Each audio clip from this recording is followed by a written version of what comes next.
So the trailer opens with the common mini trailer before the trailer thing. Get inside! Whoa. All this stuff is included later on in the trailer, so I'll talk about it when it comes up again.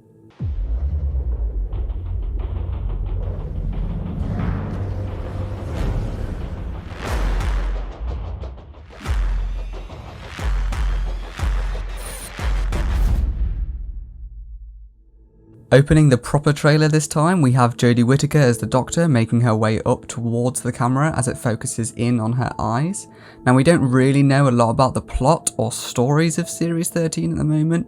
Chris Chibnall did reveal in the Comic-Con panel this Sunday that the series will have an arc and all the episodes will have something to do with that. However, most of the information regarding Series 13 is still up for speculation. We know from set photos that the Weeping Angels and Sontarans are returning, which is great because we haven't had a proper story involving those villains since Series 5 and Series 4 respectively, so that's over 10 years for both of them. Anyway, back to this shot.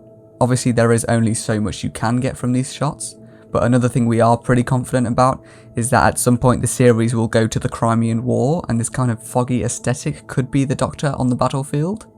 We get these little inlets that spell out the Doctor returns for her biggest adventure yet, which is definitely quite a bold claim, but it does seem like Chibnall is doing the same as Russell T Davies and trying to make every series, or more specifically every series finale, bigger and better than the previous one. This next shot sees Jodie Whittaker standing on what could be a planet, but it could be anywhere. We can see objects floating around her, but obviously she is standing firm on the ground, or at least we think so. So I reckon this is most likely some kind of void-like area like the Matrix we saw in The Timeless Children last series. Next we get our first shot of Game of Thrones actor Jacob Anderson as a new recurring character called Vinder. We don't really know anything about this character except what he looks like. It does seem like John Bishop might get a decent amount of screen time with this character, as alluded to in the Comic-Con panel, but we can't be too sure whether Vinder will be an ally to the Doctor or perhaps an antagonist, or it might change throughout the series, we're not sure. Following this, we get a shot of Jodie in another foggy location. Immediately, my mind jumped to Skaro because I watched Genesis of the Daleks recently, and this does look surprisingly like the wastelands in that serial. However, this could just be the same location as the opening shot. Again, it's quite hard to tell. This very quick shot of some flying, spinning robots is mostly interesting because of the background. It looks like quite a deadly location, so I'm interested to see how the TARDIS team end up here. Another quick shot with John Bishop as Dan falling in the TARDIS. This could be his first time in the TARDIS, or just a general crash landing the TARDIS is famous for. I'm not sure what they've added here onto the TARDIS columns, but it is likely just a minor redesign and probably won't affect the TARDIS much. I mean, we'll find out. I'm the Doctor. This is Raz. This is Dan. No way. Hiya. Here we see the TARDIS flying through the time vortex in a shot that I'm pretty sure is taken directly from Spyfall Part 2 when the Doctor goes to Gallifrey. I guess this means we're going to see Gallifrey again, but I'd honestly be surprised if that didn't happen.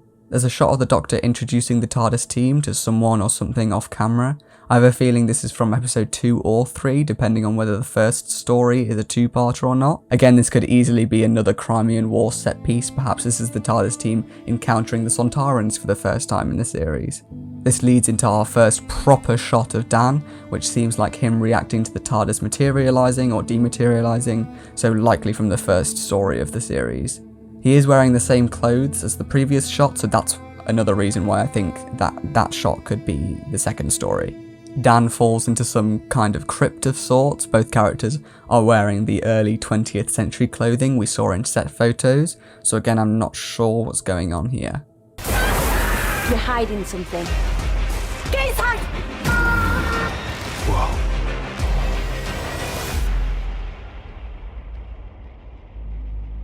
Yaz and the Doctor are seen flying through the landscape from earlier in the trailer with the robots, which is then followed by Yaz accusing the Doctor of hiding something. Presumably this is going to have to do with the overall story of the series, which at my guess will, fingers crossed, actually deal with the Timeless Child stuff and the fugitive Doctor.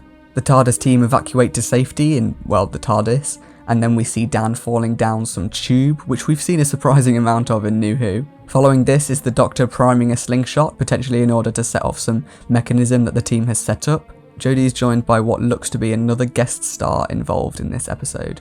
Our next shot is of Finder reacting to something surprising. It could be the TARDIS, but it doesn't look like that to me. Likely just some revelation or something that they've found.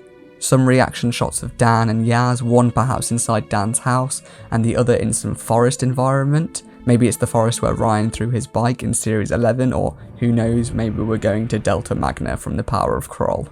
We then see a smug looking Doctor in perhaps another Crimean War shot with what looks like some destroyed structure behind her, probably nothing, but it's there. The tail end of the trailer shows us the Doctor Who logo with a textured rainbow background kind of thing, which we've seen throughout the trailer, likely as a link to the Doctor's outfit.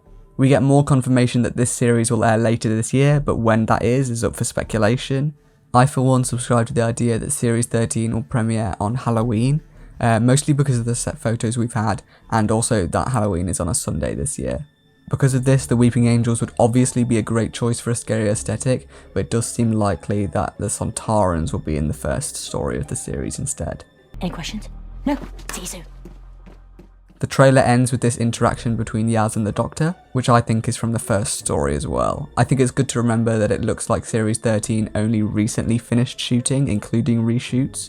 The "It's a Wrap" tweet could potentially include the wrap on the edit as well. However, I still believe that most of these shots in the trailer will be from the first half of the series. So that's our first piece of promo for Series 13, along with a couple promo images. I expect we might be waiting a little bit longer until we get another trailer. Maybe we'll get some images. Maybe they'll actually officially say that the Weeping Angels and Sontarans are in them, even though we've known since January or whatever. Anyway, until then, I've been Sam, and I'll see you next time.